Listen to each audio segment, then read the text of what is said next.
Professor Ashutosh जी का तहे दिल से बहुत बहुत शुक्रिया और बहुत बहुत अभिवादन और अभिनंदन करती हूँ। और इसके साथ ही मैं उनसे कहूंगी कि बिना हम टाइम गंवाए, क्योंकि वो बहुत गहराई में जाते हैं और इश्यू भी ऐसा है, विषय भी ऐसा है, application relevance and utility of Sanskrit language thoughts and practices. तो इसके ऊपर समय चाहिए भी होगा। तो मैं आशुतोष जी से कहूंगी कि बिना समय गंवाए करें। बहुत बहुत धन्यवाद और बहुत बहुत अभिवादन। धन्यवाद मैम, बहुत बहुत आभार कि आपने मुझे ये मौका दिया है अपने स्टाफ के साथ, स्टूडेंट्स के साथ जुड़ने का। इस सारे लेक्चर में, जैसा कि आप जानते हैं, ये पार्ट 1 है। इसके आगे पार्ट 2, पार्ट 3 और भी हम डिजाइन कर सकते थे, लेकिन क्या है पार्ट 1 और पार्ट 2 और पार्ट 3, तो उसके बारे में एक ब्रीफ सी इंट्रोडक्शन दे करके मैं कुछ विषयों के ऊपर टच एंड गो वाली बात करूंगा, क्योंकि ये 35-40 मिनट का इनमें से एक एक विषय तो वही ले लेगा।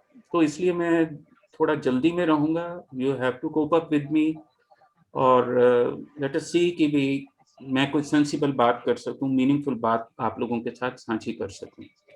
जब मैं वेद व्यास संस्कृत की पुनर्संरचना योजना की बात करता हूं, तो ये बहुत वर्षों से मैं इस के ऊपर काम कर रहा हूं, और उसका मतलब केवल इतना ही है कि संस्कृत के जो ग्रंथ हैं, केवल उनको ग्रंथों के रूप में ना पढ़ाया जाए, उसकी एप्लीकेशन को देखा जाए, उसकी यूटिलिटी को देखा जाए, और उसकी जो एक रेलेवेंस है उसको ध्यान में रखते हुए हम ये काम करें। इसी दृष्टि से फिर ध्यान में रखते हुए मुझे सबसे जो बेहतरीन व्यक्तित्व सामने आया वो वेद व्यास आए, क्योंकि वही पहले व्यक्ति हैं जिन्होंने मैनेजमेंट के जो प्रिंसिपल्स दिए हैं। महाभारत को देखें, वेदों को देखें, तो वेद व्यास का ही नाम आता है कि नॉलेज को किस तरह से, फैली हुई नॉलेज को किस तरह से ऑर्गेनाइज करना है, उसको किस तरह से यूटिलिटेरियन फॉर्म में लोगों तक पहुंचाना है, ये वेद व्यास का ही काम था। इसलिए मैंने वेद व्यास नाम चुना। और पुनः संरचना का मतलब ये नहीं है कि हम संस्कृत को तोड़ फोड़ देंगे और फिर पता नहीं कुछ नया बना देंगे, नहीं। वो केवल इतना है कि संस्कृत के जितने भी शास्त्र हैं उनको जो है वो अप्लाइड हो। हम समस्या को समझे बिना जो है श्लोकों को बोलते चले जाते हैं, मंत्रों को बोलते चले जाते हैं। हम न प्रश्न ठीक से सुनते हैं, ना उसका उत्तर ठीक से दे पाते हैं। और यही चीज मैं आप लोगों के साथ लगभग अगले 35-40 मिनट में शेयर करूंगा। तो संस्कृत की जो सबसे मूल चेतना है, जिसे हम संस्कृत परिभाषित करते हैं, वो इन 2 श्लोकों में आप देख सकते हैं। पहला श्लोक है, जिन लोगों को नहीं भी संस्कृत आती है लेकिन कहीं कहीं पे जो संस्कृत के जो पक्ष हैं उनको सुन लेंगे तो अच्छा रहेगा। यदस्ति नास्ति इति य एष संशयः। ये संस्कृत की मूल धारणाएं हैं, चेतना है, इसके बिना संस्कृत और कुछ नहीं। कि जो है और जो नहीं है, यह एष संशयः, इस तरह का जो संशय मन में आता है, उसमें परस्य वाक्य न ममात्र निश्चय, उसमें दूसरे लोगों के जो निश्चय होते हैं, वो दूसरे लोगों के जो वाक्य होते हैं, उनके जो निष्कर्ष होते हैं, वो मेरे लिए निश्चय नहीं होते। मैं उनके आधार पे अपने निश्चय नहीं बनाता। अवेत्य तत्वम तपसा शमेन, मैं तत्व को, जो भी उसमें रियलिटी है, जो भी ट्रुथ है, जो भी उसका एसेंस है, उसको अपनी तपस्या से, अपने श्रम से स्वयं गृहीष्यामि, स्वयं ग्रहण करूंगा, यदत्र निश्चितम, जो उसमें निश्चित है। ये मैंने चीज सीखी है सबसे पहले संस्कृत के वेदव्यास रिस्ट्रक्चरिंग में, क्योंकि वेदव्यास ने यही सब किया। दूसरी बात कि जब मैं लेक्चर देने जा रहा हूं तो मैंने अपनी जो परंपरा में दूसरा जो पंक्ति देखी, जो मुझे सबसे ज्यादा प्रभावित करती है, वो है तापात छेदात निक्षात ग्राह्यम मदवचा न तो गौरवात। उसका मतलब क्या है कि मेरे, क्योंकि मैं बड़ा हूं, मैं स्पीकर हूं, मैं तुमसे उम्र में बड़ा हूं, विचार में बड़ा हूं, ऐसा मानने का कोई कारण नहीं। मेरे भी वचनों को तापात, तपा करके, छेदात, उसको काट करके, उसको क्रिटिकली एनालाइज करके, निक्षात, उसको बार बार रगड़ के देख करके अनुभव के स्तर पर, ग्राह्यम मद वचा, तभी मेरे वचनों को स्वीकार करना, न तो गौरवात, कि मैं क्योंकि बड़ा हूं, मेरा गौरव है, इसलिए मेरी किसी बात को आप स्वीकार करें, ऐसा बिल्कुल नहीं। तो तीनों चीजें आपको मैंने दे दी हैं क्रिटिकल थिंकिंग के लिए, जिसके बारे में मैं लेटर पीरियड में बात भी करूंगा। तापात छेदात निक्षात, उसको अच्छे से आप देखिए, और मैं चाहूंगा कि आप लोग मेरी बातों से सहमत ना हो तो मजा ज्यादा आएगा। सिंपल कुछ एक प्रश्नों से हम आरंभ कर लेते हैं कि मैं अपने स्टूडेंट्स को 4 प्रकार के जो अपनी परंपरा के प्रश्न हैं, उसमें ज़रूर उनको ट्रेन करने की कोशिश करता हूँ। एकांश व्याकरणिक प्रश्न क्या होते हैं? क्योंकि ज़्यादा भूमिका में नहीं जा रहा, इसलिए थोड़ा-सा आप लोगों के लिए कठिनाई होगी कि ये किस तरह से विषयों को हम शुरू कर रहे हैं। संस्कृत में 4 प्रकार के प्रश्नों की ट्रेनिंग दी जाती है। अगर सचमुच आप संस्कृत के व्यक्ति हैं, घोटा मारने की बातें नहीं है। एकांश व्याकरणिक प्रश्न होते हैं जो यस और नो में जिनके उत्तर आप देते हैं। तो जैसे कि उदाहरण के रूप में आप स्क्रीन पे देख सकते हैं, क्या संस्कृत शास्त्रों का राष्ट्र एवं समाज के निर्माण में योगदान होना चाहिए? तो यू विल आंसर यस और नो, कि हाँ होना चाहिए या नहीं होना चाहिए, आपकी इच्छा। तो ये बच्चों को सिखाया जाना बहुत ज़रूरी है। संस्कृतज्ञों को सीखना भी बहुत ज़रूरी है, क्योंकि संस्कृतज्ञ सामान्य रूप से प्रश्न नहीं करते। दूसरी जो कैटेगरी है वो है प्रतिपृच्छा व्याकरणीय। क्या संस्कृत के शास्त्र केवल पाठ्यक्रम और औपचारिक आवश्यकता मात्र को पूरा करते हैं? ये वो प्रश्न होते हैं जिनको आप काउंटर क्वेश्चन की फॉर्म में देते हैं, जिसको आप कोर्ट्स में और जहाँ संसदीय बहसें होती हैं, वहाँ पर आप इनका प्रयोग करते हैं और इसको भी हम ट्रेनिंग के पार्ट के रूप में सिखाते हैं। और तो counter question will be like this: क्या आपने संस्कृत शास्त्रों का व्यवहार और प्रयोग सीखा है? तीसरी तरह के प्रश्न होते हैं जो नितांत इर्रेलेवेंट होते हैं। जैसे कि आप कई बार तो सेकुलरिस्टों के प्रश्न आप संस्कृत के बारे में देखेंगे, कम्युनिस्टों के प्रश्न आप देखेंगे, तो वो इस तरह के प्रश्न करते हैं कि भी संस्कृत के शास्त्र क्या प्रपंच मात्र अनर्थक हैं, इनकी क्या जरूरत है? इस तरह के प्रश्न करने वाले वो लोग होते हैं। तो ऐसे प्रश्नों को आप उठा करके साइड पे रख देते हैं कि ये व्यक्ति उत्तर के भी योग्य नहीं है। लेकिन जो चौथा जो प्रश्न की कैटेगरी है जिसको जानना बहुत जरूरी है, वो क्या है? विभज्य व्याकरणीय। उसमें क्या होता है कि संस्कृत, उसमें आपको एनालिसिस करके आपको उत्तर देने होते हैं। आप उसका हाँ ना में नहीं उत्तर दे सकते, उसको प्रॉपरली उसके लिए डाटा इकट्ठा करना पड़ता है, उसके लिए प्रॉपर आपको व्याकरण पता हो, दर्शन पता हो, साहित्य पता हो, आदि आदि। तो जैसे कि संस्कृत शास्त्रों का प्रारूप एवं सार क्या और कैसा है, तो अब इसका उत्तर आप हाँ ना में नहीं दे सकते, इसका विस्तार पूर्वक उत्तर आपको देना पड़ेगा। तो मैं समझता हूँ कि हर सब्जेक्ट में और विशेष रूप से संस्कृत के टीचर्स को सबसे पहले अपने जो स्टूडेंट्स हैं, पहले दिन उनको इन 4 प्रकार के प्रश्नों से परिचित कराना चाहिए, 4 कैटेगरी से। अब जो मैं आप लोगों से बातचीत करने जा रहा हूँ, क्योंकि थोड़ी स्पीड अप मैं बढ़ाऊँगा, कि हम लोग पार्ट 1 में psychology, governance, management, media literacy, economics, home science, physical education, इन चीज़ों को टच करने की कोशिश करेंगे समय के हिसाब से। और वो उसका सबका मटेरियल कहाँ से लेंगे? वो हम अपने व्याकरण कोश, वेद, पुराण, जो भी हमारी पुस्तकें उपलब्ध हैं, जो भी हमारे पास उपलब्ध हैं। लेकिन क्या करना चाहते हैं हम कि जो एग्जिस्टिंग ये सब्जेक्ट्स हैं, इनका कोई विकल्प हम संस्कृतज्ञ दे सकते हैं कि नहीं दे सकते? एक बात। दूसरी बात कि क्या हम इनके जो पैराडाइम्स हैं, उनको हम चुनौती दे सकते हैं कि नहीं दे सकते? ये दूसरी बात है। इसके लिए आपको महासाहस वृत्ति चाहिए।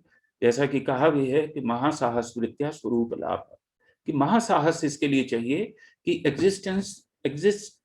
एग्जिस्टिंग जो पैराडाइम्स हैं इन सोशल साइंसेज के और दूसरे साइंसेज के, उनको चुनौती देने के लिए मेरी दोहरी जिम्मेदारी हो जाती है कि मुझे अपने विषय का भी पता हो और दूसरे के विषय का भी पता हो।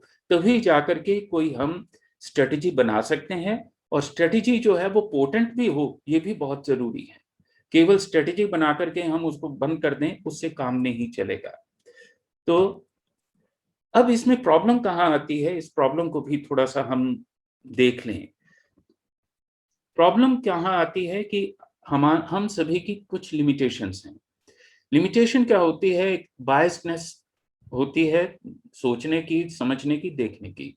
तो संस्कृत में 2 तरीके से आप ज्ञान अर्जित करते हैं। एक तरह का वो पार्शियल ज्ञान होता है, बायस्ड नॉलेज होती है, बायस्ड अंडरस्टैंडिंग होती है। वो कहाँ से आती है? एवं मया दृष्टम, कि जैसे आपने देखा। आपने एक पर्टिकुलर एंगल से देखते हैं, आप हर वस्तु को, हर चीज को, हर परिस्थिति को एक पर्टिकुलर एंगल से देखते हैं, और कैमरा इसका सबसे बढ़िया उदाहरण है, मीडिया इसका सबसे बढ़िया उदाहरण है, कि किसी भी वस्तु को आप किस एंगल से, कैमरे को किस एंगल से प्रस्तुत करते हैं, ये उस पर निर्भर करता है।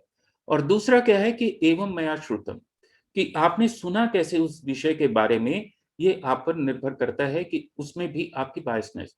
अब जब इस एंगल से, एक पर्टिकुलर पर्सपेक्टिव से आप चीजों को देखते और सुनते हैं, तो उसमें आपका ज्ञान भी कैसा होगा, एक पर्टिकुलर एंगल से ही आपका ज्ञान होगा।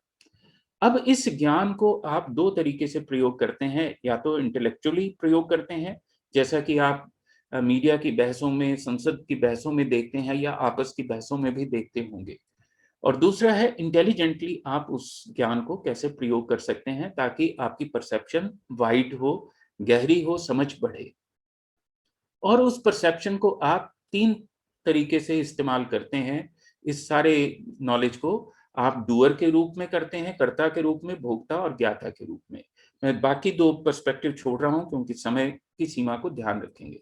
तो एक ही व्यक्ति जो है वो डूअर, इंजॉयर और नोअर होता है, लेकिन उसकी अपनी जो लिमिटेशंस हैं, उन लिमिटेशंस के कारण वो वस्तुओं को, परिस्थितियों को व्यापक रूप में नहीं देख पाता, एक विकल्प नहीं देख पाता। इसलिए इस बात को हम ध्यान रखें। अब इन सब चीजों में हम तीन और बातों को थोड़ा ध्यान रख लें कि जब हम स्ट्रेटेजी बनाने जा रहे हैं, जब हम उसको पोटेंट भी बनाने की कोशिश करेंगे, तो दो चीजें हैं जो सोशल साइंसेज को डिफाइन करती हैं। सोशल साइंसेज के दो फिक्स पैराडाइम्स हैं, उनके बीच में सारी की सारी सोशल साइंसेज डेवलप होती हैं। एक तो है ग्रीक वे है अचीवमेंट का। सेलिब्रेशन वहां किस चीज की होती है कि अचीवमेंट। जैसे कि आप वहां की माइथोलॉजी को देखें कि वहां हमेशा गॉड्स और मैन के बीच में एक संघर्ष चल रहा है। कभी आपको उनसे आग छीन के लानी पड़ती है, कभी आपको उनसे और चीजें लेकर के आनी पड़ती हैं। तो निरंतर एक संघर्ष बना रहता है और उसमें वो सजाएं भी मिलती हैं। आदि आदि। अगर आपने ग्रीक माइथोलॉजी अगर पढ़ी है और इंग्लिश के कोई लोग अगर जुड़े हैं, तो वो लोग बेहतर जानते होंगे कि ग्रीक माइथोलॉजी जो है वो इस बात को पूरा जस्टिफाई करती है। तो अचीवमेंट जो है वो वहां सेलिब्रेट करते हैं और इसी अचीवमेंट का परिणाम हमें सिकंदर में लेटर पीरियड में दिखाई देता है। दूसरा है अब्राहमिक वे। अब्राहमिक वे क्या है कि आपका एक कोई लीडर होता है जो आपको आश्वस्त करता है कि तुम अगर मुझे फॉलो करोगे, मेरी कमांडमेंट्स को फॉलो करोगे, मेरे डिसिप्लिन को फॉलो करोगे, then I will take you to the land of milk and honey, और आप सब दुखों से मुक्त हो जाएंगे, स्लेवरी से फ्री हो जाएंगे, आदि आदि। तो टोटल सोशल साइंसेस अगर आप देखें, कभी हम चर्चा करेंगे, तो इन दो चीजों के बाहर नहीं है। तीसरा अपना जो दृष्टिकोण है, भारतीय दृष्टिकोण संस्कृत वालों का, वो है परसेप्शन बेस्ड। परसेप्शन बेस्ड क्या है कि चीजें जैसे आप देखते हैं वैसी नहीं होती हैं, वो अलग तरीके से भी दिखाई दे सकती हैं, उनके और भी कई आयाम, डायमेंशंस हो सकती हैं। उनको जानना, देखना बहुत जरूरी है। तो इसलिए परसेप्शन बेस्ड ये सारे के सारा जो है हमें सिस्टम डेवलप करना है। बहुत बड़ा ये काम है, लेकिन किस तरह से, उसको हम आगे देखते हैं। जल्दी से इन चार प्रश्नों को देख लें। ये सभी के लिए रेलेवेंट है, संस्कृत वालों के लिए विशेष रूप से है कि हम जो कुछ पढ़ा रहे हैं, जो कुछ हम कर रहे हैं, एक सभ्य मनुष्य होने के नाते उसमें हम क्या चाहते हैं, what kind of future do we want. क्या हमें ये पता है? हालांकि न्यू एजुकेशन पॉलिसी आ गई है और आप सबने पढ़ भी ली होगी, लेकिन still the fundamental question remains, what kind of future do we want. उसमें भी ये उत्तर नहीं दिया हुआ अगर आप उस एनईपी को पढ़ेंगे। What do we want to sustain, for whom and for how long. ये डील नहीं की हुई ये क्वेश्चंस वहां पर, अगर आप पूरे का पूरा 60 पेज का वो पेज डॉक्यूमेंट पढ़ें। What does our thinking have to do with our current reality and our ability to achieve. कितने सारे क्राइसिस खड़े हुए हैं और हम जितना कुछ जानते हैं, हमारी कैपेबिलिटी कितनी है और हम अपने स्टूडेंट्स की कितनी उनको कैपेबल बना रहे हैं कि वो आने वाले क्राइसिस के साथ कैसे डील करें। और सबसे आखिरी जो सबसे महत्वपूर्ण क्वेश्चन है जो मुझे हमेशा कचोटता है, what does our education have to do with our thinking. कि जो कुछ हम पढ़ा रहे हैं और उसका हमारी थिंकिंग से क्या ताल्लुक है। और इस चीज को थोड़ा सा और आगे बढ़ा लें कि क्या दो टीचर्स, किसी दो डिफरेंट सब्जेक्ट्स के टीचर्स आपस में कोई सेंसिबल बात कर पाते हैं, या वो वही बातें होती हैं कि भी उसने ये कर दिया और इस तरह से काम कर दिया और वो नहीं किया, वो नहीं। लेकिन क्या थॉट लेवल पर कोई सोशल साइंस का व्यक्ति कोई आर्ट वाले के साथ कोई इंटरेक्ट करता है या नहीं करता? मैं हमेशा जब भी नैक की इंटरव्यू वो हुई हैं, इवैल्यूएशंस हुई हैं, मैंने हमेशा उन टीम के साथ अपने डिपार्टमेंट को पहले डिफाइन किया है। मैं यहाँ पे ज़्यादा नहीं जा रहा, लेकिन 2 चीज़ें मैं आप लोगों के साथ शेयर कर रहा हूँ कि how do I define my department. The spirit of department क्या है? We are not believers but seekers. मेरा डिपार्टमेंट जहाँ मैं काम करता हूँ, जहाँ का मैं एम्प्लॉयी हूँ, तो वहाँ का जो ये बेसिक एक फंडामेंटल है, बेसिक पैराडाइम है कि वी आर नॉट बिलीवर्स। हम कोई किताबों में विश्वास नहीं करते, हम उसमें नहीं करते। We are seekers, we have questions and all those things. और ये आगे की सारी जो बातें हैं, मैं इनको अभी छोड़ रहा हूँ समय को ध्यान में रखते हुए। और आखिरी इसमें 14वें पॉइंट पे 14th पॉइंट को आप देखें, उस पे ध्यान दीजिए कि जो 14th पैराडाइम है, मैं जिससे अपने डिपार्टमेंट को परिभाषित करता हूँ, वहां पे है पीस इज प्राइमरी, शांति सबसे पहले है, and well being is the ultimate. और मंगल कल्याण जिसकी हम चर्चा करते आ रहे थे, वो सबसे अंत में है। तो इसी के बीच में सारी की सारी ये एजुकेशन की यात्रा होनी चाहिए कि peace to ultimate well being. तो this is how I define my department. अब यहाँ पर भी मैं एक दो बातें लेकर के छोड़ रहा हूँ। 2 फंडामेंटल चीजों को आप यहाँ देख लीजिए कि संसार भर की जितनी भी भाषाएं हैं वो 2 हिस्सों में बंटी हुई हैं। एक है agrarian based language and culture, दूसरा है कॉर्पोरेट और इंडस्ट्रियल बेस्ड कल्चर और लैंग्वेज। और आजकल कॉलेजेस में, यूनिवर्सिटीज में इसी के ऊपर सारे का सारा जोर है कि कॉर्पोरेट और इंडस्ट्री के लायक आपको बनाने की कोशिश की जा रही है। ज्यादा इसकी डिटेल में नहीं जा रहा। दूसरी तरफ जब आप एक स्टेप और आगे बढ़ते हैं, संस्कृत डिपार्टमेंट की ओर देखते हैं, तो वहां पर लोग भी 2 तरह के आपको दिखाई देते हैं।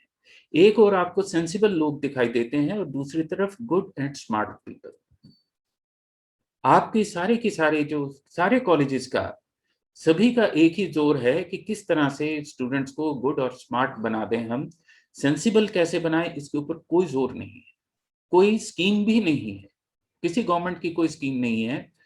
और भी बहुत सारी ऐसे इश्यूज हैं कि सेंसिबल स्टूडेंट को कैसे बनाएं, कैसे उसको हम तैयार कर सकते हैं, उसके ऊपर किसी का जोर नहीं है। सारा का सारा जोर कि उसकी पर्सनैलिटी डेवलपमेंट पे ये करवा लो, वो करवा लो, इन सारी चीजों के ऊपर है। तो अल्टीमेटली हमें जो एक सेंस चाहिए वो है वेलबींग के लिए, कि किस तरह से मनुष्य जो है वो वेलबींग करना आए। और ये वेलबींग कहाँ से आएगा? जब आप कॉन्शियस चॉइस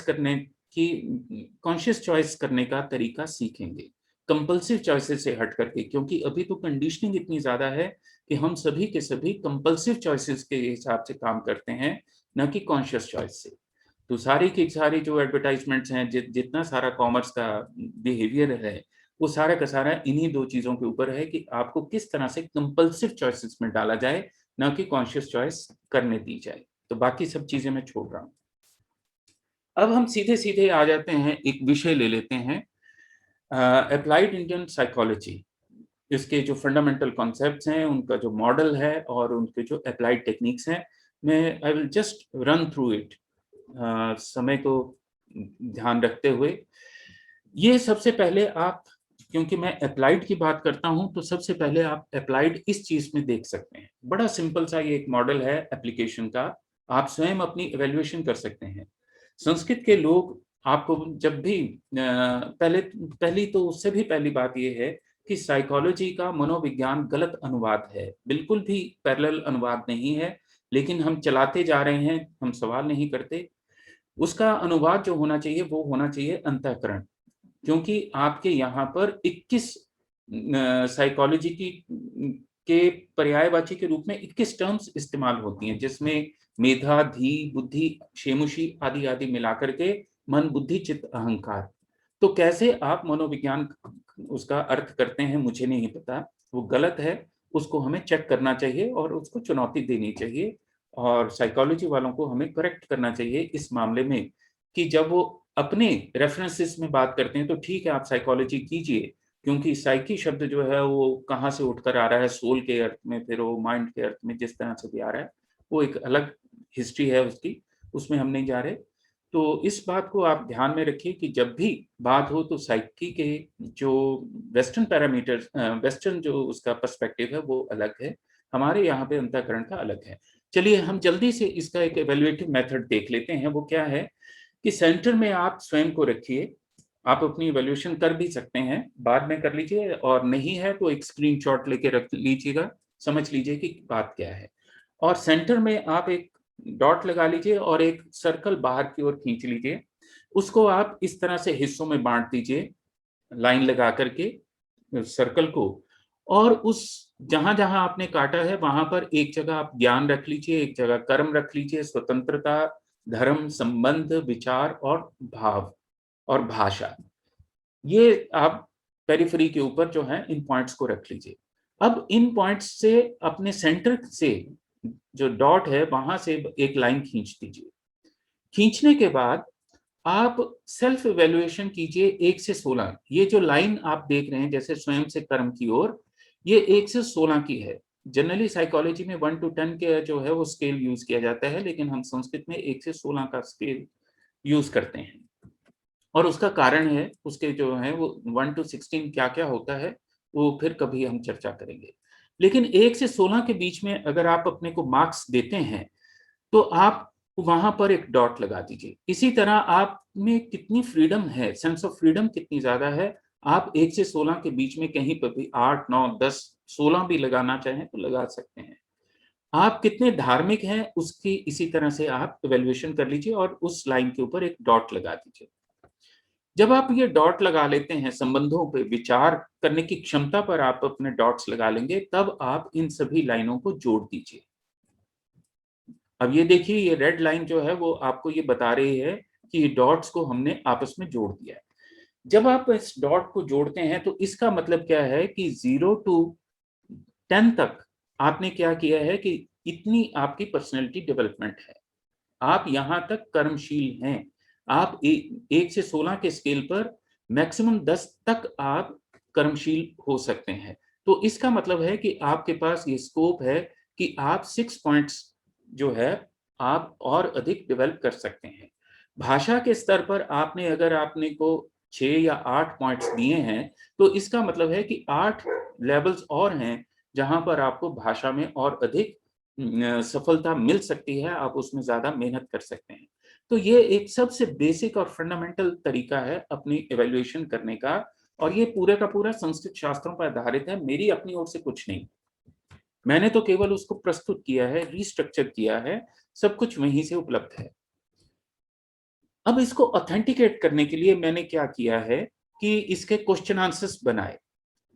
पूरे के पूरे जो हैं आप जो है टेस्ट ले सकते हैं, जैसे कि आप सेल्फ इवैल्यूएशन के टेस्ट ले सकते हैं, आपको पता लग जाएगा। और इसका एक मेथड होता है कि किस तरह से आप इसको इवैल्यूएट करेंगे। जैसे मैं समझता हूं कि मैं जलपाका बातूनी हूँ, बहुत अधिक बातें करने की आदत है। आप क ख घ इनमें से कोई भी टिक कर सकते हैं। दूसरों में दोष ढूंढता हूँ, अन्येषु दोष भ्रष्टा। ये सारी की सारी जो पंक्तियां हैं ये मैंने अपनी ओर से नहीं जोड़ी, शास्त्रों से ली हैं। आप इसमें क ख ग जो भी आप टिक मार्क करते जाएंगे उसको टोटल कर लेंगे, और फिर उसको बाद में हम जो है उसको 16 से डिवाइड करके उसकी परसेंटेज वगैरह निकालते हैं, और उससे पता लगता है कि हर व्यक्ति का अपनी पर्सनैलिटी का कितने प्रतिशत वो जी रहा है। अभी तक जो हमने डाटा इकट्ठा किया है उस डाटा में अभी तक हमने 18% से ऊपर जो है वो किसी की पर्सनैलिटी एवेल्यूएशन को नहीं देखा। मिनिमम 6 और मैक्सिमम 18 के बीच में ही हमने ज्यादातर लोगों को देखा है, और जिसमें कि ज्यादातर स्टूडेंट्स और टीचर्स कॉलेज के। तो इस रेशो के बीच में ही हम अपनी पर्सनैलिटी को यूज कर रहे हैं, जबकि हमारे पास बहुत सारा ऑप्शन अवेलेबल है।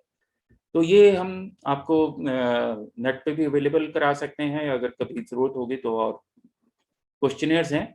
अब इस सारे सब्जेक्ट को जब हम डिजाइन और डेवलप करते हैं तो उसमें ये 10 स्टैंडर्ड चैप्टर्स हैं। 10 जो हैं उसके चैप्टर्स हैं जिसके अंदर हम सारे का सारा साइकोलॉजी के अलग अलग चीजों को पढ़ाते हैं, और बहुत डिटेल में और आपको मैं आपकी जानकारी के लिए बता दूं कि ह्यूमन बिहेवियर जो है, आजकल साइकोलॉजी जब ह्यूमन बिहेवियर के एंगल से पढ़ाई जाती है, तो हमारे पास शास्त्रीय दृष्टि से 5,683 जो हैं वो हमारे पास ह्यूमन बिहेवियर की जो हैं वो हमें नाम उपलब्ध होते हैं, उनके व्यवहार उपलब्ध होते हैं कि ये उनकी इतनी कैटेगरीज हैं। तो 5,000 से ऊपर कैटेगरीज हैं, लेकिन उनके ऊपर काम कौन करे, प्रॉब्लम ये है। तो ये उसमें पूरे के पूरे हैं। और इसका जो अप्लाइड पक्ष है वो है उपाय। मैं आपको उस उपाय से भी परिचित कराता हूँ जल्दी से। ये एक पहला मॉडल है जो कि सामान्य रूप से जिसमें हम अलग अलग चीजें बताते हैं। ह्यूमन और man and his mind both are in the centre. उसकी प्रोसेस ऑफ नॉलेज क्या है, नर्वस सिस्टम उसका क्या है, इमोशंस और सेंटिमेंट्स कितने हैं, 9 स्थायी भाव और 33 संचारी भाव, एक्शन उसके 5 प्रकार के कौन से हैं, और लैंग्वेज किस तरह की यूज करता है, उसका अंतःकरण कैसा है, ये सारी चीजें हैं और इनके ऊपर हमारे पास पूरा का पूरा मटेरियल अवेलेबल है। ये पहला मॉडल है। सेकंड मॉडल जो है वो वैदिक मनोविज्ञान के आधार पर है। ये थोड़ा कॉम्प्लिकेटेड है, आप लोगों को नहीं पता लगेगा, लेकिन you can take a screenshot to know it later in the later period. तो इसमें जो है वो सूक्ष्म शरीर, स्थूल शरीर, कारण शरीर और फिर अन्नमय कोश, पंचमहाभूत और तन्मात्राएं और क्रिया शक्ति से प्राणमय आदि, ये सारी चीजें इसमें हम डील करते हैं। तो ये सेकंड मॉडल है जो हम साइकोलॉजी में इंडियन साइकोलॉजी के नाम पे पढ़ाते हैं। बिल्कुल एक पैराडाइम शिफ्ट लाने की कोशिश है। हालांकि साइकोलॉजी वाले इतनी आसानी से को मानने वाले नहीं है, क्योंकि उन्होंने भी बड़ी मेहनत की है और बड़े सूक्ष्म उनकी इवैल्यूएशंस हैं, इसमें कोई संदेह नहीं है। लेकिन उनके प्रति आदर और मान से ही एक विकल्प हम प्रस्तुत कर रहे हैं। तीसरा एक और जो मैं आपके साथ मॉडल यूज कर रहा हूं वो है ये जो न्याय विशेषी के आधार पर बेस्ड मॉडल है। इसमें केवल आपने जो द्रव्य है, द्रव्य गुण कर्म सामान्य विशेष संभाया भावा सप्त पदार्थ, ये 7 पदार्थ हैं। लेकिन इसमें से द्रव्य को देह के साथ अगर आप रिप्लेस कर देते हैं तो ये 24 गुण 2 प्रकार का सामान्य, क्योंकि हर व्यक्ति में एक सामान्यता होती है, हर कोई अपने आप में पर्टिकुलर भी है, हर कोई जो है उसके लिए 4 प्रकार के जो अभाव है वो बड़े मोटिवेशनल होते हैं, उसकी लाइफ को डिफाइन करते हैं। जिंदगी के अभाव आपके पर्सनैलिटी को, आपके ह्यूमन बिहेवियर को डिफाइन करते हैं, आपके 5 प्रकार के एक्शंस आपको डिफाइन करते हैं। ये सारी चीजें इसमें हम सामान्य रूप से पढ़ाते हैं। अब आ जाइए कि जो उपाय जिनकी मैं बात कर रहा था उनमें से केवल एक काउंसलिंग टेक्निक को, जिसका हमने काफी डाटा तब इकट्ठा किया था, जो बहुत वायलेंट बच्चे होते थे कॉलेजेस में, जैसे कि बहुत कई बार वो जरा जरा सी बात पे लड़ने लगते थे, और दूसरी तरह के वो बच्चे जो कि क्लासेस में जाते ही नहीं थे, जो बड़ी बोर्डम महसूस करते थे, कि क्लास को अवॉइड करते थे, उन लोगों के हमने उसके ऊपर इन चीज़ों को अप्लाई किया, उनकी काउंसलिंग की। मैं उसमें नहीं जा रहा कि भाई ये काउंसलिंग क्या होती है और क्या नहीं है, लेकिन 5 प्रकार की काउंसलिंग मैं आपको बता रहा हूँ। ये 5 प्रकार की काउंसलिंग को हम ध्यान में रखेंगे। 1:09 हो गए हैं, तो I have to keep up with the time. तो सबसे पहले जो है वो गीता की काउंसलिंग जो है, कि जो लोग डिप्रेशन में एक तरह के होते हैं, अवसाद में होते हैं, घरों जैसे तरह के घरों के हालात हैं, अगर आप बच्चों के साथ बात करें तो आप देखेंगे कि बहुत सारे बच्चे डिप्रेशन की स्टेज से गुजर रहे हैं और बिखराव है उनकी पर्सनैलिटी में। तो आप यहाँ से यूज कर सकते हैं। आपने उसको ये नहीं बताना कि मैं तुझे गीता पढ़ने के लिए दे रहा हूँ, या ये है। गीता आपको पता हो, लेकिन गीता का उपयोग उसकी प्रॉब्लम्स को हैंडल करने के लिए कैसे करना है, ये आपको सीखना होगा। दूसरा है योग वासिष्ठ। राम को भी अपने जो है इस छोटी उम्र में जो है वो डिप्रेशन आता है, कि उदासीनता आ गई, दिल ही नहीं लगता था काम करने में। तो वहां पर वो किस तरह से डील करते हैं ऋषि वशिष्ठ, वो सीखने वाली बात है, वो काउंसलिंग है। तीसरा एक त्रिपुरा रहस्य, सामान्य रूप से संस्कृत के लोग इस पुस्तक को नहीं जानते, तंत्र की ये पुस्तक है, लेकिन this is one of the most wonderful and beautiful book, क्योंकि इसमें जो लेडी है, जो वाइफ है, वो काउंसलिंग हस्बैंड की कर रही है, और 36 चैप्टर्स में काउंसलिंग ही काउंसलिंग है। और डिफरेंट लेवल्स ऑफ काउंसलिंग आप देखेंगे, कि नॉलेज को लेकर के हमारे जो भीतर भ्रम उत्पन्न रहते हैं कि yes I know, but how much I know, और जो कुछ मैं जानता हूँ क्या वो सही है और उसका स्तर क्या है, इस सारी चीज को अगर आपने जाना हो तो त्रिपुरा रहस्य जो है that is the best available book. फिर जिंदगी में हम बहुत कुछ खोते हैं, हमें चिंता बनी रहती है, तो उसको लिए दुर्गा सप्तशती जो है वो काउंसलिंग है। ये कोई धार्मिक ग्रंथ नहीं है, मैं कभी भी इनको धार्मिक ग्रंथ नहीं ही स्वीकार करता। ये प्योरली काउंसलिंग के ग्रंथ हैं, केवल तरीका मुझे आना चाहिए कि मैं इनको यूज कैसे करूंगा। और पांचवा जो सबसे इंपॉर्टेंट चीज है वो है मूर्ख व्यवहार के लिए पंचतंत्र की पद्धति। हम कहानियां जरूर पढ़ाते हैं लेकिन हमने कभी ये बताने की कोशिश नहीं की कि करेक्टिव मेथड्स जो हैं वो पंचतंत्र कैसे सिखाता है, वो क्या कहता है क्या नहीं कहता। तो लेकिन ये 5 प्रकार के काउंसलिंग टेक्निक्स है जिसको हम यूज करते हैं और संस्कृतज्ञों को ये यूज करने चाहिए, अन्यथा वो संस्कृत के साथ भी धोखा कर रहे हैं। और कि भाई हम ये बड़ी धार्मिक किताब पढ़ा रहे हैं, बड़ी भारी किताब पढ़ा रहे हैं, ये व्यर्थ की बातें हैं। मैं उन चीजों से कभी सहमत नहीं रहा। और हालांकि यूनिवर्सिटीज के साथ कई बार इंटरेक्ट किया लेकिन वो लोग भी बदलने को तैयार इतनी आसानी से नहीं होते। चलिए इकोनॉमिक्स वालों के साथ भी जरा बातचीत कर लेते हैं। हम जानते हैं कि जो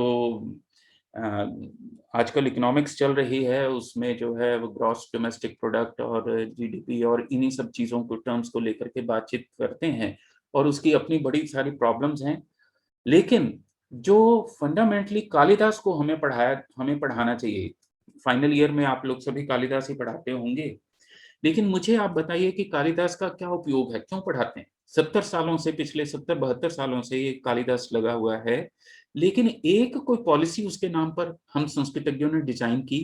क्या हमने कोई रिकमेंडेशंस गवर्नमेंट को दी कि भाई इस कालिदास के आधार पे ये रिकमेंडेशंस हैं, इसको आपको लागू करना चाहिए, आप अपनी पॉलिसीज इस आधार पे बनाएं? कभी नहीं करेंगे। लेकिन मुझे ये लगता है कि कालिदास जो basically he is a theorist and practitioner of gross national happiness index. और ये मैं आपके साथ बहुत संक्षेप में साबित कर रहा हूं। आप देखिए कि ग्रॉस नेशनल हैप्पीनेस इंडेक्स का कोर क्या है, एसेंस क्या है। The essence of the philosophy of gross national happiness is the peace and happiness of our people and the security and sovereignty of the nation. आप उनका रघुवंश पढ़ लीजिए, आप उनका मेघदूत पढ़ लीजिए, आप अभिज्ञान शाकुंतलम पढ़ लीजिए, विक्रमोर्वशीयम, ये विक्रमोर्वशीयम का तो यहाँ वाक्य लिखा ही हुआ है, आप सारे के सारे उनके भरत वाक्य पढ़ेंगे तो आपको यही सारी चीजें मिलेंगी। So this is the essence of gross national happiness index. अब ये कॉन्सेप्ट क्या है, इस कॉन्सेप्ट को आप देखिए। The goal of a society should be integration of material development. आप कालिदास के वक्त का देखिए समाज कैसा है, कितना समृद्ध संपन्न समाज है। उनके जो आप रघुवंश से देखिए, आप बाकी ग्रंथों से देखिए, जो भी आप देखना चाहें। The goal of a society should be the integration of material development with psychological, cultural and spiritual aspects, all in harmony with the earth. ध्यान रखिए इस बात का, है ना, यही बात है, यही तो वो कह रहे हैं कालिदास, इससे ज्यादा कुछ नहीं कह रहे, वो कुछ भी अन्यथा नहीं कह रहे। और इस बात को आप रघुवंश में देख लीजिए, आप बाकी ग्रंथों में देख लीजिए, जहां से भी। और मैं ये बार बार कह रहा हूं कि जो कुछ भी मैं कहूंगा वो शास्त्र की सम्मति से ही कहूंगा, मैं अपनी ओर से कुछ नहीं कहूंगा, लेकिन प्रस्तुत मैं उसको अपनी ओर से करूंगा। जब मैं GNHI की कॉन्सेप्ट की बात करता हूं और मैं चाहता हूं कि ये गवर्नमेंट जो है वो इस सारी चीजों को ले, तो उसके 9 डोमेन्स हैं विच आर फर्दर सब डिवाइडेड इनटू 72 डोमेन्स। आगे इसके हैं लेकिन वो यहाँ पे दिखाने का मतलब नहीं है। तो सबसे पहले जो सबसे महत्वपूर्ण बात कालिदास करते हैं वो क्या है, साइकोलॉजिकल वेलबींग की। और आप उसके आप अभिज्ञान शाकुंतलम से उदाहरण देखना चाहें कि कुमार संभवम से देखना चाहें, कहीं से देखना चाहें, सारे का सारा कालिदास इस दृष्टि से पढ़ाया जाना चाहिए कि साइकोलॉजिकल वेलबींग क्या है। मैं श्लोक नहीं पढ़ रहा क्योंकि समय जो है वो मैं घड़ी साथ साथ देख रहा हूँ। मैं ये सारे के सारे उदाहरण वहां, यूज ऑफ टाइम क्या है, कम्युनिटी वाइटलिटी क्या है, एजुकेशन, कल्चर, एनवायरनमेंट, पर्यावरण और गवर्नेंस। गवर्नेंस के ऊपर अभी मैं आप लोगों के साथ बात कर रहा हूँ 2-1 मिनट में। और स्टैंडर्ड ऑफ लिविंग क्या है, संस्कृत वालों ने कभी इस पे बात ही नहीं की, जबकि इस पे सबसे ज्यादा बात करने की जरूरत थी कि संस्कृत वालों का जो स्टैंडर्ड ऑफ लिविंग होना चाहिए वो कैसे डिफाइन हो, कैसे वो क्या होना चाहिए, वो तो सारे शास्त्रों में लिखा हुआ है। तो अब कालिदास जो है वो इसके प्रस्तोता नहीं बल्कि इस सिद्धांत के व्यवहार में स्थापना और प्रयोग के समर्थक भी हैं। अब ये आप पर और मेरे पर निर्भर करता है कि हम एक नीति या पॉलिसी के रूप में इसको सरकार को प्रस्तुत करने का साहस कर सकते हैं या नहीं कर सकते। ये डिटेल में अगर आप लोगों को कभी भी चाहिए हो तो I can provide you, I can share with you. एक अगले 5 मिनट में और इसको 4 मिनट में शेयर कर लेते हैं। Sanskrit paradigms of human rights क्या है। बहुत पढ़ाते हैं हम ह्यूमन राइट्स, बहुत बातें करते हैं, लेकिन कभी आपने संस्कृतज्ञों ने एक अल्टरनेटिव दिया कि भाई हमारे अपने शास्त्रीय आधार पे मानवाधिकार क्या होने चाहिए। दो पंक्तियां आप देख लीजिए ऋग्वेद की, यांश्च पश्यामि यांश्च न तेषु मां सुमतिं पृथ्वी। जिनको मैं देखता हूं, जो मुझे नहीं भी दिखाई दे रहे हैं, उनके प्रति मेरी सद्बुद्धि और सद्भावना हो। और पुमान पुमांसम परिपातु विश्वतः, पुमान ही दूसरे मनुष्य की, एक मनुष्य दूसरे मनुष्य की रक्षा करे, ये ऋग्वेद की फंडामेंटल हैं ह्यूमन राइट फिलॉसफी के। मैं छोड़ रहा हूं, ये मैं चाहता था कि आप लोग ये देखते कि वेस्ट मैं किस तरह से जो ह्यूमन राइट्स की जो बेसिक फिलॉसफी है और जो यूएनओ के जो आर्टिकल्स हैं उनको चैलेंज करता हूं हमेशा। और जो हमारे कॉन्स्टिट्यूशन के जो फंडामेंटल राइट्स दिए गए हैं उससे ज्यादा बेहतर हमारे शास्त्रीय जो हैं वो ह्यूमन राइट्स हैं। जो वेस्ट के ह्यूमन राइट्स आ रहे हैं वो इन चीजों से उभर कर आ रहे हैं। मैं ये सारी चीजें छोड़ रहा हूँ, स्लाइड्स छोड़ रहा हूँ क्योंकि समय नहीं है, I have to brush through it. लेकिन आपको मैं एक चीज दिखा देता हूँ कि ये हमारा मॉडल है कि सभी मनुष्य चेतना की अभिव्यक्ति है और उनका अस्तित्व है। सबसे पहले तो एक्नॉलेज करने वाली बात ये होती है, और फिर उसके बाद जो उनके एक्नॉलेज किया जाता है, स्टेट के द्वारा जो एक्नॉलेज किया जाएगा, वो उनकी 3 ऐषणाएं हैं कि हर एक को प्रोजनी का राइट हो, वेल्थ का राइट है, और उसका जो सम्मान की बात है वो उसमें सबसे पहले उसको एक्नॉलेज किया जाता है। पहले तो सबसे पहले एग्जिस्टेंस, और एग्जिस्टेंस के साथ प्रोजनी, वेल्थ, और उसकी जो एक्नॉलेजमेंट है कि उसको मान और सम्मान मिलना चाहिए समाज में, ये स्टेट गवर्नमेंट की ओर से जो है वो एस्टेब्लिश होना चाहिए। बाकी आगे सारे के सारे और भी चीजें हैं जिसमें पुरुषार्थ भी है कि धर्म का राइट, अर्थ का राइट, काम का राइट उसको मिलना चाहिए। तो ये एक बड़ा ब्रीफ सा है। और इसका जो प्रशिक्षण विधि है, ये जब हरियाणा ह्यूमन राइट कमीशन और नेशनल ह्यूमन राइट कमीशन के सामने जब प्रेजेंटेशंस दी थी, तो उसमें ये 3 चीजें हैं जहां पर सेंसिटाइजेशन सबसे पहले इंपॉर्टेंट है इन चीजों के बारे में, फिर उसका संस्कार करना, और फिर अधिकार की बात होगी। अदरवाइज आप ऊपर से सिखाते जाएं, थोपते जाएं ह्यूमन राइट्स, वो क्योस क्रिएट करेंगे, वो एक बदतमीजी पैदा कर देंगे कि मेरा अधिकार है। और आज हम अपनी नेक्स्ट जनरेशन के साथ डायलॉग करने में अगर असमर्थ हो रहे हैं तो उसमें ये बहुत बड़े कारण है। मुझे लगता है कि क्योंकि समय 19 हो गया है, मैं 1 मिनट आप लोगों के साथ ले रहा हूँ। ये है गुड गवर्नेंस के मॉडल्स, और मोदी की इवैल्यूएशन, पीएम मोदी की जो इवैल्यूएशन है उसके ये हमने गूगल फॉर्म बना करके भेजे थे, और हमें बहुत अच्छा रिस्पांस भी उनके ऊपर क्रिटिकल इवैल्यूएशन का मिला था। और मैं आप लोगों के साथ ये शेयर भी कर दूंगा, ये लिंक्स अगर आप भरना चाहें तो जरूर भर सकते हैं। और 4 पार्ट्स में ये हमने इवैल्यूएट किया था। मैं छोड़ रहा हूँ ये सारी चीजें, लेकिन आप देख सकते हैं कि ये क्वेश्चनर बेस हैं सारे के सारे, कि क्या शासन व्यवस्था प्रजारंजन पर आधारित है। आप उत्तर हाँ, नहीं, पता नहीं में दे सकते हैं कि अगर पीएम मोदी अपनी शासन व्यवस्था क्या प्रजा के लिए कर रहा है या अपने स्वार्थों के लिए कर रहा है। क्या राष्ट्र के अधिकारी आलसी, स्वार्थी, असावधानी, ये मैंने कहाँ से लिए हैं, इन सब के रेफरेंसेस आप देखें किरातार्जुनीयम से दिए हुए हैं। इसी तरह से रामायण पर आप देखेंगे तो आपको ये दूसरे के 100वें चैप्टर से लिए हुए हैं सारे के सारे। और आप क्वेश्चंस देखिए, जो इवैल्यूएशन के मेथड्स हैं महाभारत के सुशासन से लिए हुए हैं। फिर शुकनासोपदेश से, इसको तो सारे लोग पढ़ाते ही हैं, उस पर ये आधारित है। इसके बाद एक जो क्रिटिकल थिंकिंग का मॉडल भी मैं चाहता था, लेकिन टाइम नहीं है, केवल मैं आपको चैप्टर्स बता देता हूँ कि क्या है। इन सब चीज़ों को ध्यान में रखते हुए मीडिया लिटरेसी के ऊपर हमने ये काम किया था, और ये पेपर्स जो हैं जो कम्युनिकेशन यूनिवर्सिटी ऑफ चाइना है हांगकांग, वहाँ से पब्लिश भी हुए, और उन लोगों ने इस मॉडल पे काम भी करना शुरू किया था, लेकिन फिर हम लोग ही उसमें नहीं कर पाए। और वेताल पंचविंशति क्रिटिकल थिंकिंग के मॉडल को एस्टेब्लिश करने का सबसे सुंदर और बढ़िया ग्रंथ है, लेकिन हम उसका प्रयोग नहीं करते, लेकिन आप लोग कर सकते हैं, मैं वो भी छोड़ रहा हूँ। मैनेजमेंट स्किल्स, कि मैं चाहता था कि मैनेजमेंट और कॉमर्स वालों से भी हम बात करते कि कॉन्फ्लिक्ट मैनेजमेंट जो है उसको हम कैसे हैंडल कर सकते हैं पंचतंत्र के आधार पे, जिसमें कई तरह से जो है उसमें कितनी सारी स्ट्रेटजीज जो हैं, 7 स्ट्रेटजीज एक तरफ से हैं और दूसरी स्ट्रेटजीज और तरीके से हैं, वो सारे के सारे इसमें आप देख सकते हैं। मैं अब शेयर नहीं कर रहा हूँ यहाँ से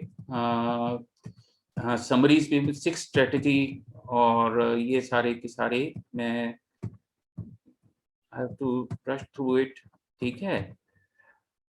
एक चीज और जो कभी मौका लगा तो अप्लाइड संस्कृत साहित्य जो है, कि किस तरह से आप जो सिनेमा देखते हैं, फिल्म्स देखते हैं, उनकी इवैल्यूएशन कैसे आप करेंगे, इन सारी चीजों के ऊपर वो बात हम कर सकते थे।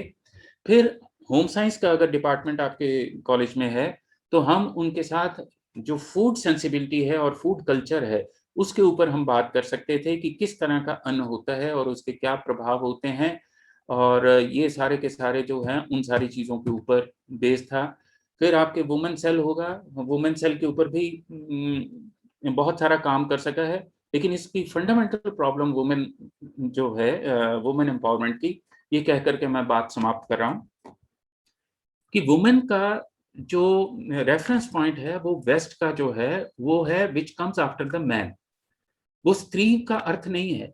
और अगर आप संस्कृत परंपरा में देखें, अपने भारतीय परंपरा में, तो आपको लगभग 347 के करीब स्त्री के पर्यायवाची शब्द मिलते हैं, जबकि आपके पास वुमेन या फीमेल जो है उसका जो पीछे का हिस्ट्री है, शब्द की जो अपनी हिस्ट्री है, वो वैसे ही बड़ी अजीब है कि भाई वो आदमी के बाद उत्पन्न हुई है और आदमी के प्लेयर के लिए है। ये उनका वुमेन शब्द जब आप प्रयोग करते हैं तो ध्यान रखिएगा इस बात का।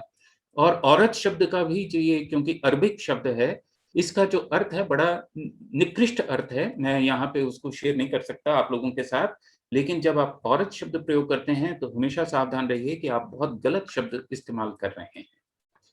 इसलिए जब आप स्त्री शब्द का प्रयोग करते हैं या आप नारी का प्रयोग करते हैं या उससे मिलते जुलते 343 शब्द और प्रयोग करेंगे, तो आप देखेंगे कि वो बात ही कुछ और है।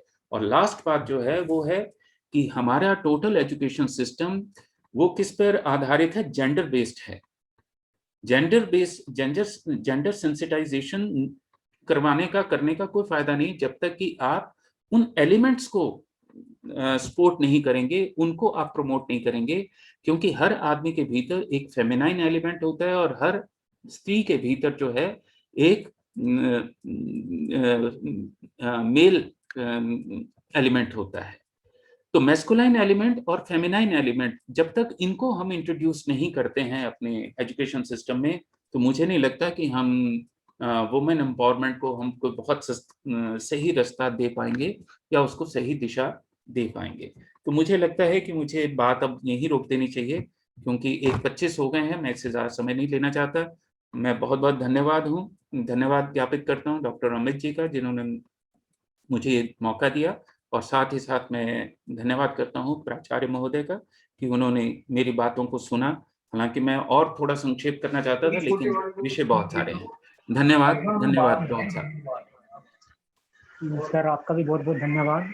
आज हमारे इस डीएवी शताब्दी महाविद्यालय के ऑनलाइन विशिष्ट व्याख्यान में आप आए और आपने इतने अच्छे अपने विचार प्रस्तुत किए, और हमारे जो सारा स्टाफ है शायद ज्ञान चक्षु खुल गया होगा सभी का।